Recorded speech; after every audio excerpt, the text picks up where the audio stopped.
Salam uşaqlar, istilik effektindən belə bir suala baxaq. Asan görsənsə də, amma müəyyən hissəsində çətinlik yaranır. Deməli, bunun üçün hansı qaydanı bilməlisiniz? Baxın, ilk öncə birinci ifadənin yanma istiliyini tapaq. Q yanma nəyə bərabərdir?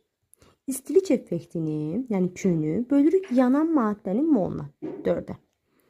Əmələ gəlmə istiliyini tapırıq. Əmələ gəlmə istiliyinin tərifini xatırlayın. Deyir ki, bəsit maddələrdən əmələ gələn zaman ayrılan istilik miqdarına əmələ gəlmə istiliyi deyilir.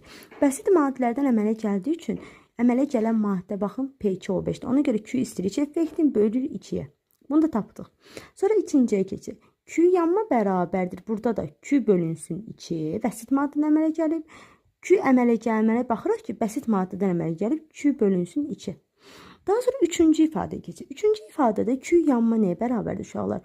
Q bölünsün 2-yə. Yəni, eni oksigende yanıb. Amma əmələ gəlməni tapmaq üçün əmələ gəlmənin tərifini xatırlayın. Görün, bizə deyir ki, bəsit maddələrdən əmələ gələn zaman ayrılan istilik miqdarıdır. Amma burada fikir verin, bu maddə nədən əmələ gəlib uşaqlar? Nədən əmələ gəlib bu maddə? Mürəkkəb maddədən əmələ gəlib. Mürəkkəb maddədən əmələ gəldiyi üçün bunun əmələ gəlməsi tapmaq olmur. Yəni sıfırdır bunun əmələ gəlməsi. Ona görə də burada ifadələr x üçün də 2/2 olan hansıdır? X üçün də ortaq olan baxaq. Deməli 2-yə aid olacaq x-nə də, 3-cü aid olacaq yalnız yanma istiliyinə, 1-ci də aid olacaq əmələ gəlmə istiliyinə.